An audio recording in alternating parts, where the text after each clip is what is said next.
Ya que en muy pocos versículos, 7 versículos que hemos estudiado de Efesios 3, hemos visto mucha información, es importante que no perdamos el hilo de lo que el Espíritu Santo ha dicho hasta el momento. Así que quiero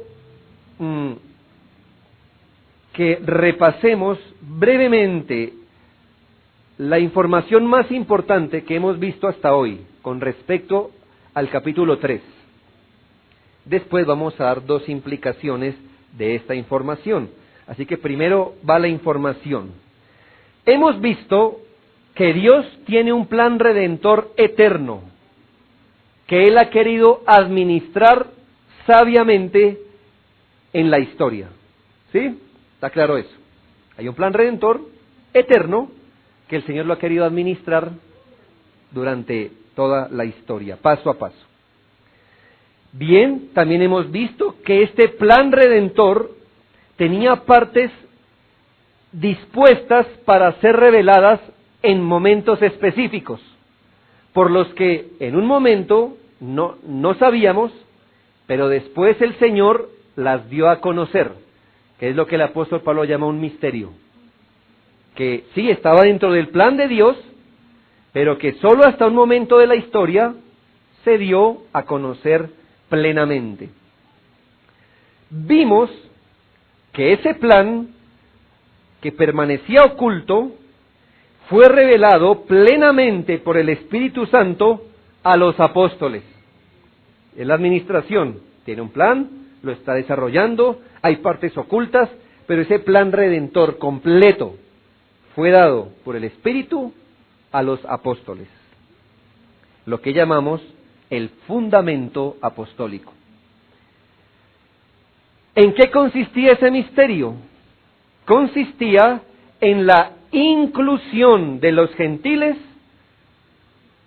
en el mismo cuerpo, con los judíos creyentes, para conformar la iglesia. Es decir, la iglesia no era una realidad completa hasta que el Señor anunciara que la iglesia estaba conformada por los creyentes en Cristo, independientemente su nacionalidad. Este es el gran misterio, ¿sabe? Para usted y para mí es fácil asumirlo hoy, porque desde que usted nació, y desde que su abuelo nació, y desde antes de su tatarabuelo, y mucho antes, ya existía algo llamado iglesia, conformada por ¿quiénes? Creyentes en Cristo, sean judíos, sean gentiles. Pero no solo eso, el plan consistía que si había un solo pueblo llamado iglesia, conformado por gentiles y judíos, todos participan de las bendiciones de Dios por igual. ¿Quiere decir que Dios nos trata mejor a los creyentes judíos por sobre los gentiles? No, todos participan de las mismas bendiciones.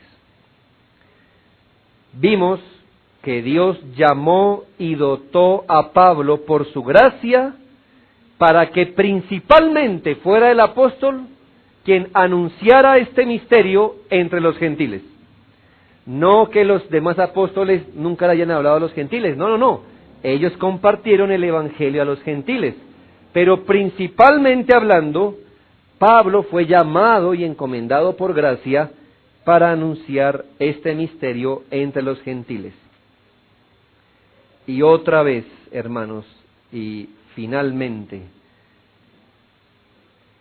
todos los beneficios de este plan redentor, Dios los da en Cristo. Versículo 6. Que los gentiles son coherederos y miembros del mismo cuerpo y copartícipes de la promesa en Cristo Jesús por medio del Evangelio. Así que usted está haciendo una lista de todas las veces que en Efesios aparece en Cristo, mediante Cristo, en Cristo, súmele aquí otra. No sé si llevamos más de 20, pero bien, en Cristo.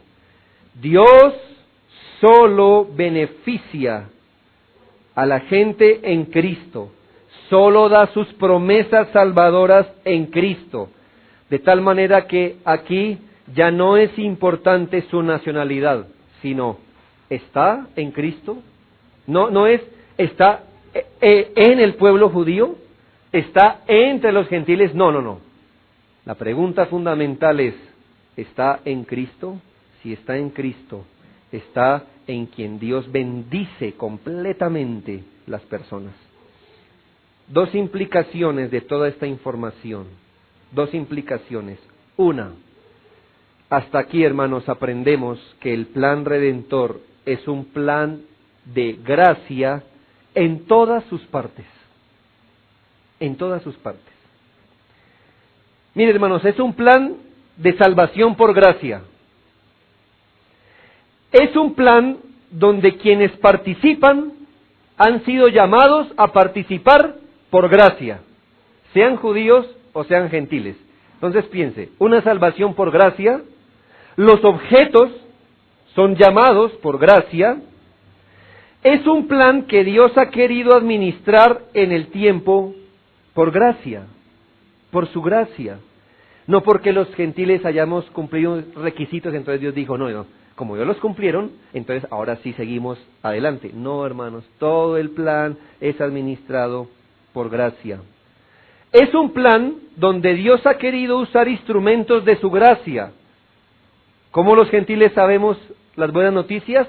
Porque Dios eligió por gracia a un hombre como Pablo y por gracia lo dotó con el don de la enseñanza para que él entonces le diera a conocer a los gentiles por gracia este misterio.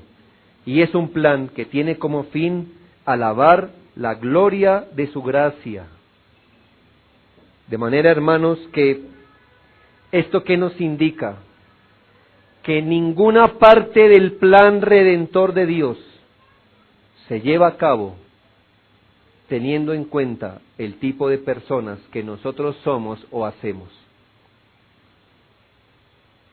Estos beneficios a los que accedemos, no accedemos por haber cumplido un requisito, sino por la generosidad de Dios. El plan redentor es por gracia. Si su esquema del plan redentor en algo le queda gloria al hombre, usted puede ahí mismo descubrir que ese plan que usted ha concebido no es el bíblico. Es decir, si de alguna manera el plan, cuando usted piensa en un plan salvador de Dios, si en alguna de sus partes, métodos, instrumentos, fines, en algo, hay una pequeñita parte, aunque sea, que se lleva la gloria al hombre, aunque sea una pequeñita, usted puede estar seguro que no es el plan redentor de la Biblia. Porque en el plan redentor de la Biblia, todo es de gracia. Si usted, por ejemplo, dice, ¿cómo es posible que yo haya creído en Cristo hace 30 años, con todas mis luchas, mis pruebas, mis afanes, y usted no me diga que alguien antes de morir crea en Cristo y se salve igual que yo?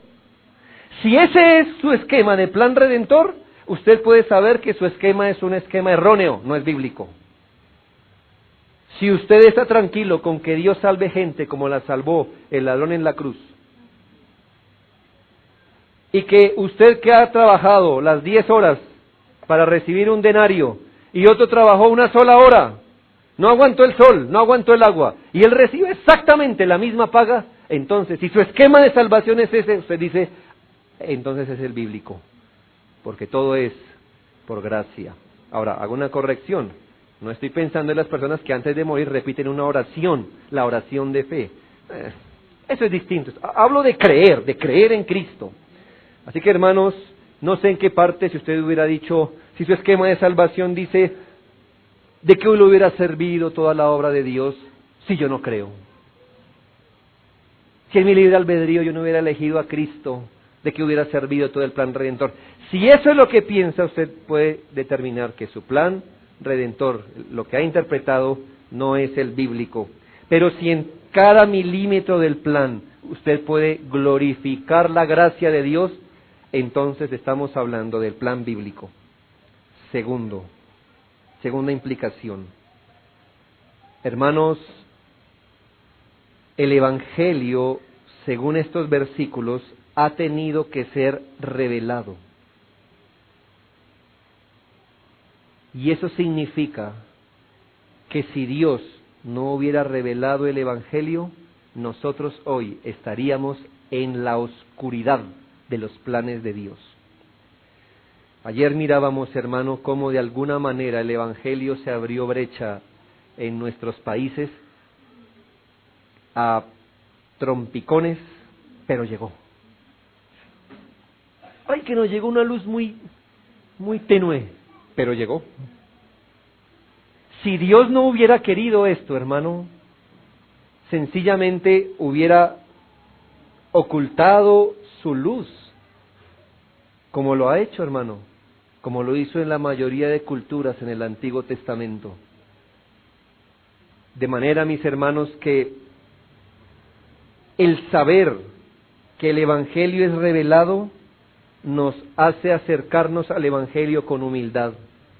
Porque aquí no es como en las ciencias naturales, que usted puede llegar a una verdad por el proceso de la investigación y la intuición.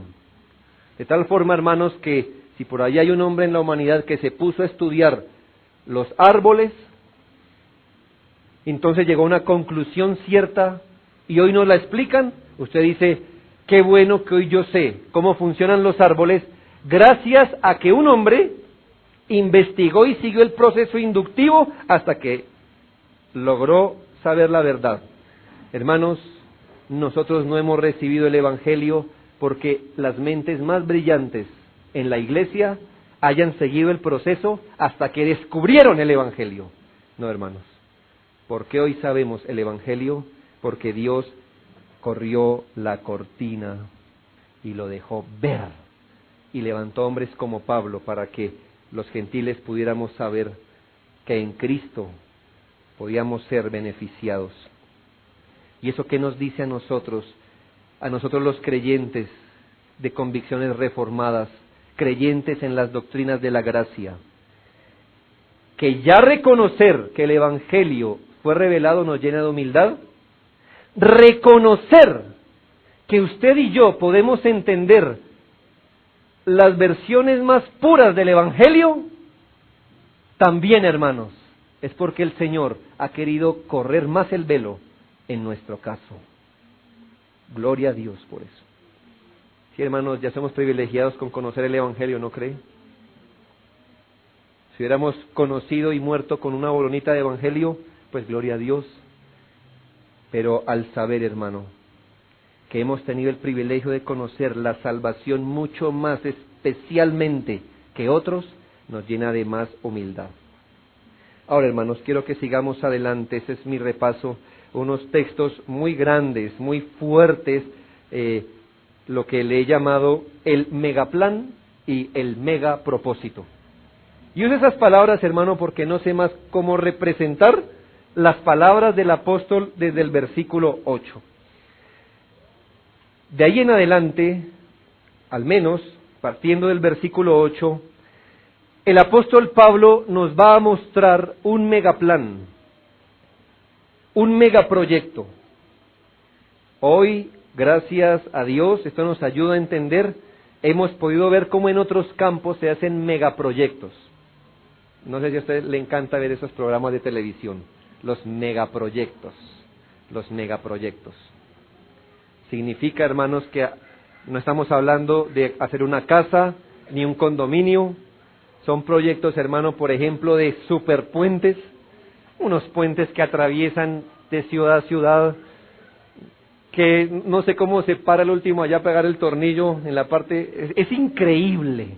O los megatúneles, el ingeniero midió con sus cálculos, atraviesa la montaña por un lado, atraviesa la montaña por otro lado, hermano, y se encuentran, son unas cosas inmensas, hermanos. Las represas son kilómetros hacia abajo de construcción, usted ve la represa pero no ve lo que está abajo, y usted dice, oh, esos son megaproyectos.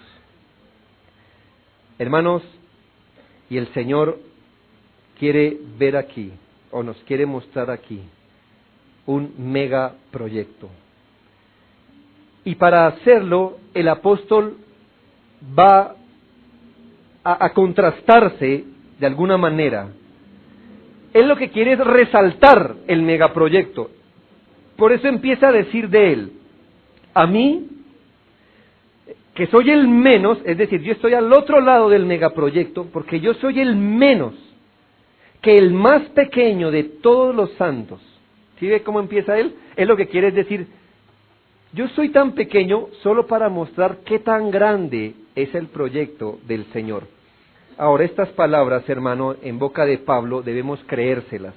Él dice, yo que soy menos que el más pequeño. Así que si nos paramos todos, del más grande al más pequeño, detrás del más pequeño, diría Pablo, yo soy eso. Así que este plan no tiene que ver con la grandeza de quien soy yo, porque yo soy el que está atrás del más pequeño. Ya en otro lugar, Pablo mismo habló de él como el primero de todos los pecadores. Así que sí, Pablo creía que él era el mejor de todos los pecadores. Por otro lado, era el menos de todos, según él, de todos los santos, ni siquiera de todos los apóstoles. El apóstol Pablo en realidad cree de él mismo que es el menor de todos. ¿Y por qué?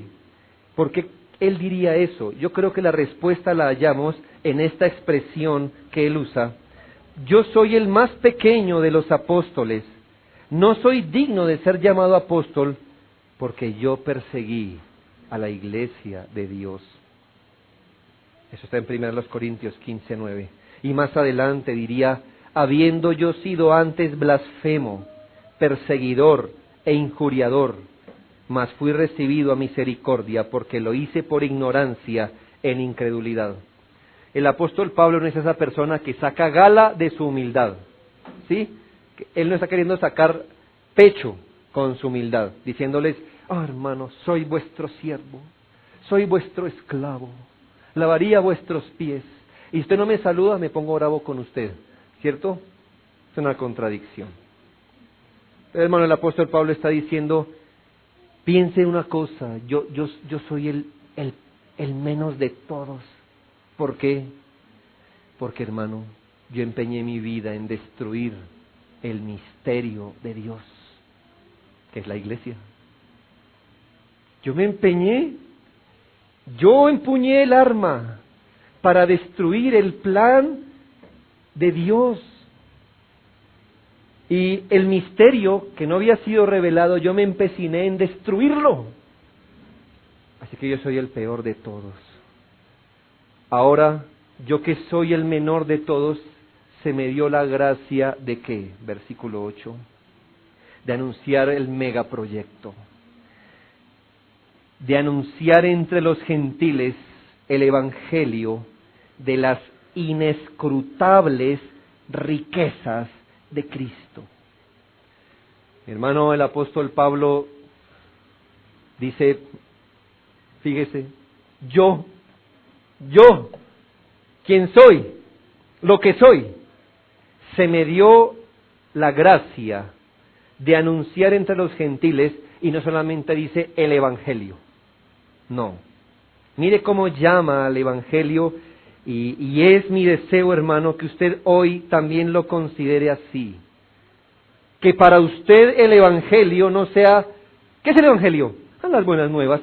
Es correcto, el evangelio son las buenas nuevas, pero note cómo lo dice Pablo.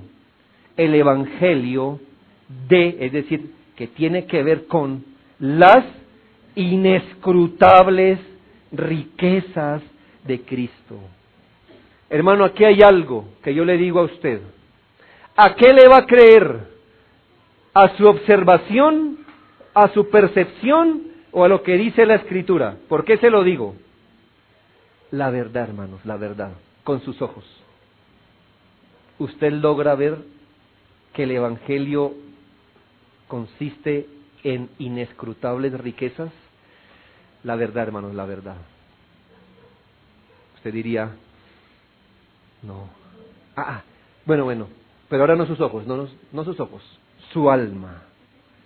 ¿Logra usted percibir como inescrutables riquezas el Evangelio? Y tendríamos que decir, no tanto. Sí, sí que hay riquezas, pero inescrutables riquezas, no, la verdad no. Hermanos, ¿a qué le va a creer usted? ¿A sus ojos? ¿A su corazón? ¿O va a creer que el Evangelio que usted creyó contiene inescrutables riquezas que usted va a pasar a la eternidad sin alcanzarlas a dimensionar? Piensa, hermano, que hay otro megaplan de Dios, la creación. Y Él ha hecho cosas, hermano, para que usted y yo nos asombremos. Así que yo le haría pensar a usted, hermanos, mandemos una sonda al espacio. Lo que están haciendo, ¿no? Mandan una sonda para que nos diga cuán grande es el universo. Pero después mandan otra, porque esta ya no daría señal, así que esta le manda señal a esta y esta a la Tierra. Pero esta todavía no ha encontrado el rincón del universo. Y así que empiezan a mandar sondas para que nos enseñen cuán mega es el universo. ¿Y qué han encontrado? Ya se está viendo el rincón. No, mi hermano. Tanto así que el ateo dice, yo creo que el universo es infinito. Hermanos, la creación es solo una maqueta pequeña del megaplan de Dios, que es la salvación y las bendiciones de la salvación que tiene su pueblo. Así que, ¿cómo será eso, hermano? Por eso el apóstol Pablo dice, las inescrutables.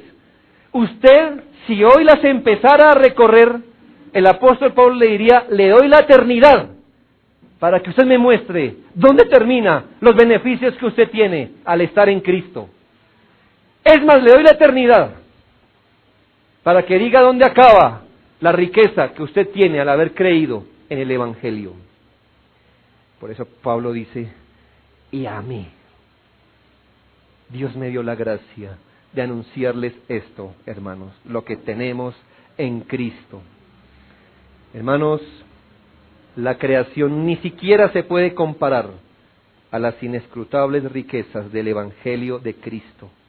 Todo lo que usted tiene, hermano, todo lo que usted es en Cristo, cosas que usted ni entenderá porque somos niños espirituales,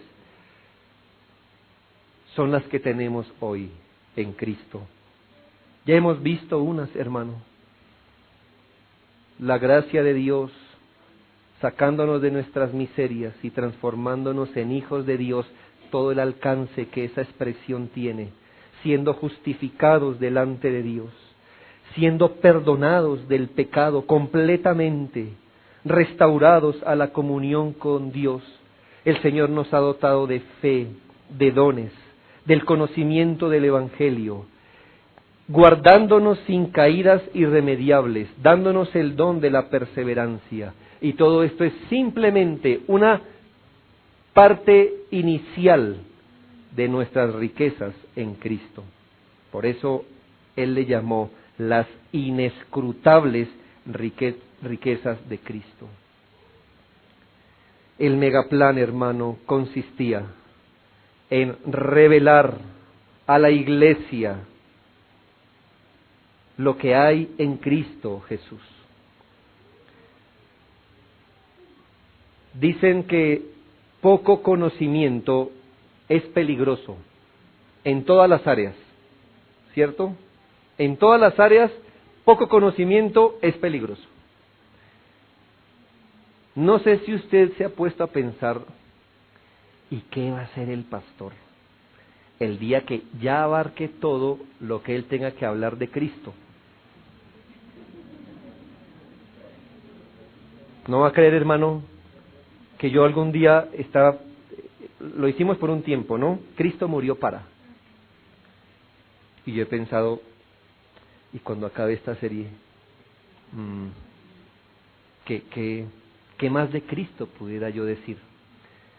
Hermanos, comprendan mi fe infantil, porque no alcanzo a entender toda la riqueza que usted tiene al estar en Cristo y que tenemos como iglesia al estar en Cristo. Hermanos, puede ser que en algunos milenios veamos hacia atrás y empecemos a comprender, ya voy entendiendo de qué se trata esto. Pero hermanos, la eternidad va a ser testigo que todas sus criaturas redimidas no vamos a alcanzar a sondear, es decir, mande la sonda, sígala mandando, y nunca va a haber un fin. Por eso, hermanos, Pablo ora antes y en el versículo 14 va a orar otra vez. ¿Y qué va a orar? Señor, que entendamos esto. Padre, que lo entendamos, por favor. Somos tan ricos, pero que lo entendamos. Hermanos, el megaproyecto tiene que ver con mostrar las inescrutables riquezas de Cristo. Es el anuncio de Cristo. Segundo, el megapropósito. Bueno, hay un gran proyecto. Hablemos de un megaproyecto, construir un puente. ¿Y cuál es el propósito? Permitir que unas personas pasen de un lado a otro. Bien, hermanos, tenemos un megaproyecto. El megaproyecto es anunciar que en Cristo hay salvación. Para todo aquel que cree hay salvación. Es un gran proyecto. Eso significa, en otras palabras, hermano, que el megaproyecto de Dios es anunciar la salvación en Cristo. Es anunciar que en esta tierra hay una iglesia que Él compró con su sangre. Ese es el megaproyecto. ¿Y con qué fin? ¿Con qué fin? Bien, leamos desde el 8. A mí, que soy menos que el más pequeño de todos los santos, me fue dada esta gracia de anunciar entre los gentiles el evangelio de las inescrutables riquezas de Cristo y de aclarar a todos cuál sea la administración de este misterio escondido desde los siglos en Dios, que creó todas las cosas. ¿Para qué? Y ahí está el propósito. Y si lo primero nos pareció grande, esto está peor, o mejor. ¿Para qué? La multiforme sabiduría de Dios sea ahora dada a conocer por medio de la iglesia a los principados y potestades en los lugares celestiales.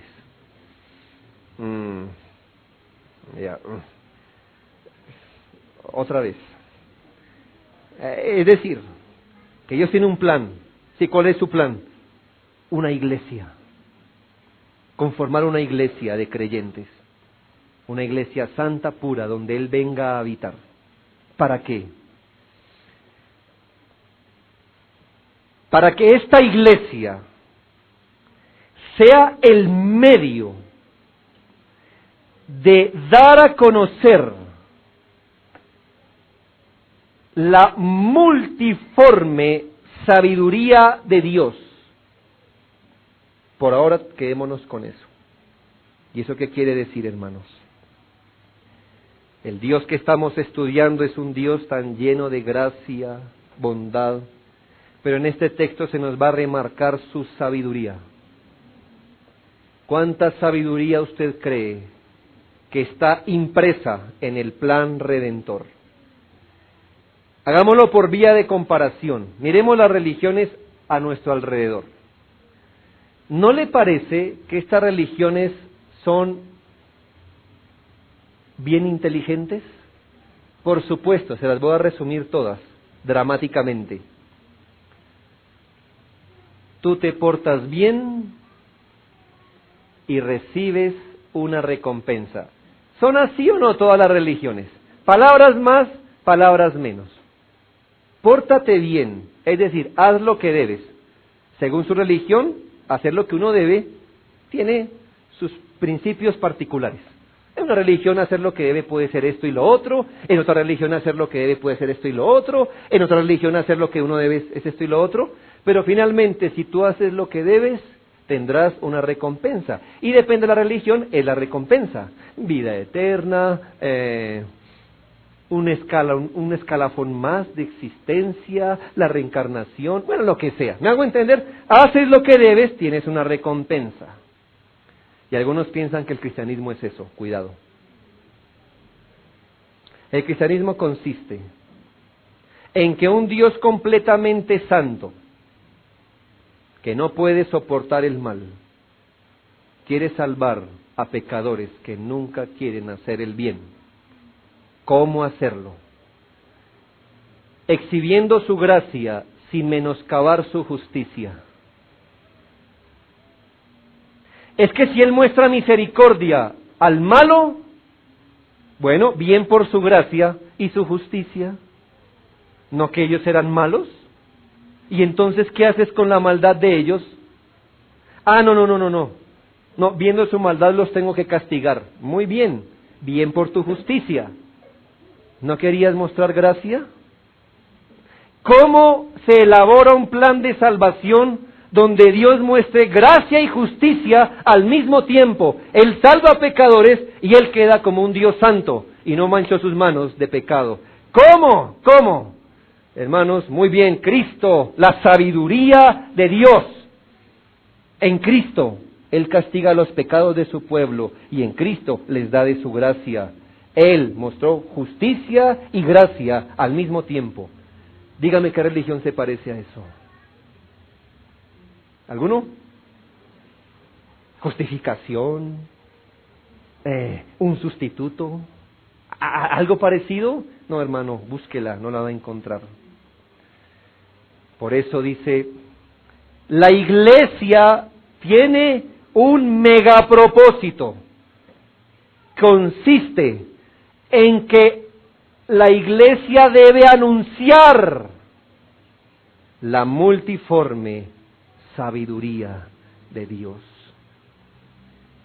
Si hilamos más pequeño, hermanos, la multiforme sabiduría de Dios es la manera que Él ha encontrado de honrar siempre a su Hijo y traer sabiamente a individuos de toda clase, de todo tipo de crianza, contexto, pensamiento, buscarse la manera de traerlos a través de Cristo para salvarlos. Usted pensará, ¿cuáles son los sujetos más propicios para ser salvos? Desde una forma humana usted diría, bueno, aquellos que nacieron en una familia cristiana o aquellos que han sido más religiosos. Hermano, sorpréndase que Dios ha buscado la manera de traer al pecador como se llame, lo que haya hecho, como haya sido criado, en cualquier época, y lo ha sabido traer con su sabiduría a través de Cristo para ser salvo. Hermanos, yo a duras penas pudiera ser pastor de 100 personas. Y ya me mataría yo la cabeza pensando cómo les explico las cosas de acuerdo a ustedes, sabiendo que somos de distintas edades, profesiones, intelectos, crianzas, formas de ver la vida. ¿Me hago entender? Cómo Él trae a millones de elegidos, tan distintos que son, y los rinde a Cristo y los salva. Hermano, Él pudo salvar a un judío que empuñó un arma para destruir la iglesia. Pudo traerlo a usted, hermano, de donde estaba y convencerlo. ¿Quién iba a pensar?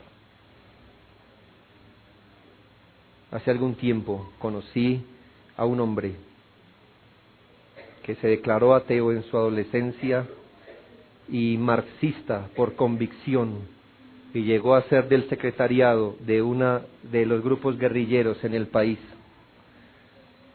Y él había hecho su vida, su plan de vida, era la revolución en nuestro país, tan convencido, y usted no le podía hablar de Dios porque es un marxista convencido, no es un marxista usado, pero convencido.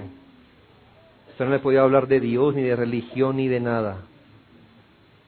Hermanos, y en la flor, llamémosle así, en el punto más alto de su carrera, cuando era apetecido por esos grupos como un hombre intelectual, fue a una iglesia de desocupado. Y el Señor lo convirtió esa noche así. El pastor no habló de cómo el Evangelio permea la filosofía y cómo es mejor que la filosofía. Mi hermano, ese hombre le dijo que todos eran pecadores, él entre ellos, y que en Cristo había salvación. ¿Así, hermano? ¿Así? Gloria a Dios, hermano, eso es lo que él hace. La multiforme sabiduría de Dios. Pero, hermanos, ahí no para el texto. Para que la multiforme sabiduría de Dios sea ahora dada a conocer, escúchese bien, por medio de la iglesia, ¿hasta dónde, hermanos? A los principados y potestades en los lugares celestiales. Un momento, hermanos. Ya tenemos mucha tarea, ¿no cree? Para comunicarle el Evangelio a seres humanos. Pero el megaplan, el megapropósito, ¿qué incluía? La iglesia tendrá como tarea dar a conocer el Evangelio de Cristo, aún al mundo espiritual racional. Aquí no se nos dice si los principados y potestades son buenos o malos. Entonces dejémoslo en su nivel general. La iglesia será el instrumento, y es, porque dice, ahora sea dada a conocer, es decir, ahora, no será, no en un futuro, no, ahora sea dada a conocer, por medio de la iglesia, los principados y potestades en los lugares celestiales. Mire el plan de Dios, hermano. El Señor quiere que la iglesia sea el instrumento por el que las virtudes de Cristo sean dadas a conocer a toda la creación racional, incluye ahí humanos y ángeles. Entiéndalo o no lo entienda, eso dice el texto. Es que no lo entiendo, pastor. Yo tampoco, pero aquí lo dice. ¿Cómo nos zafamos de esto, hermano? ¿Cómo nos zafamos? Ahí dice que ahora la iglesia dé a conocer aún a los principados y potestades en los lugares celestiales. Por supuesto, hermano, que alguna pista sí tenemos, y es que la iglesia, hermanos, en su ejercicio evangelístico, da a conocer el evangelio a los seres humanos. Pero al hacerlo, y al vivir de acuerdo con la palabra de Dios, la iglesia está sirviendo como un comunicado oficial aún a los principados y potestades. Es decir, hermanos, no pensemos que nos toca anunciar las virtudes de Dios de igual manera a los humanos que a los principados y potestades. No, porque para los humanos podemos evangelizarlos, hablarles, ¿y cómo le hacemos con los principados y potestades? ¿Me hago entender? Así que la forma es distinta. Pero, hermanos, creo entender que cuando la iglesia anuncia el evangelio y vive conforme a las Escrituras, es decir, incorpora el poder transformador del evangelio, nos volvemos un testimonio para los principados y potestades. Eso quiere decir, hermano, que cuando la iglesia vive conforme a la Escritura, ella misma está comprobando que el evangelio sí es eficaz. Y al hacer eso, está comunicando aún a los principados y potestades la eficacia del Evangelio de Cristo. Tengo un ejemplo bíblico, Job. Job no tuvo que sentar a Satanás al frente y decirle, mire Satanás, la obra de Cristo o la obra de Dios es real y es poderosa y sostiene el alma y nos guarda sin caída y podemos perseverar hasta el fin. No, Job no tuvo que hacer eso. Pero ¿qué hizo Job? Cuando incorporó, cuando vivió, cuando anduvo en la fe, se volvió, hermano, un testimonio para Satanás, ante el cual Satanás no pudo decir absolutamente nada.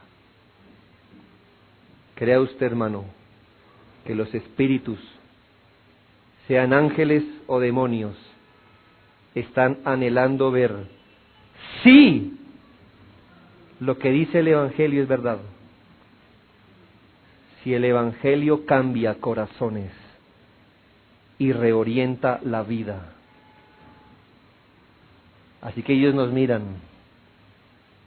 y pueden decir como con Job, este te sirve de balde. ¿Y qué hace la iglesia? Cuando incorpora la verdad del Evangelio, no tenemos que andarle hablando a los demonios de ninguna manera, pero cuando vivimos conforme al Evangelio es como si le estuviéramos diciendo que sí, la sangre de Cristo perdona pecados y transforma. Hermanos, este es nuestro llamado. Este es nuestro llamado. Y yo quiero decirle algo para terminar. Si la iglesia es la encargada de afirmar ante los ojos de la creación racional su vida en el Evangelio y la eficacia de la fe, una iglesia muda o sin buen testimonio pierde su razón de ser.